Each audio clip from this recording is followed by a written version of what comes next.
Hozirgi bo'layotgan ishlarga ketkazayotgan vaqtimizni badali umrimiz bo'ladi.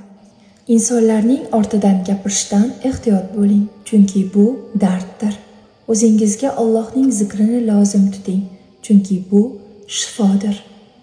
Qiziq, hozirgi bo'layotgan voqealarga Habibimiz oramizda bo'lganlarida fikrlari qanaqa bo'lardi? Achinarli ahvoldamiz. Aro ichayotgan insonni ko'rganimizda katta gunoh qilayotganini bilamiz, lekin g'iybat qilib turib, biza ham o'sha aro ichayotgan inson bilan barobar gunoh qilayotganimizni his qilmaymiz yoki shunchaki tan olmaymiz. Habibimiz oramizda bo'lsalar kitobini o'qisangiz, yig'lamaslikning iloji yo'q. Unda quyidagi savol bor.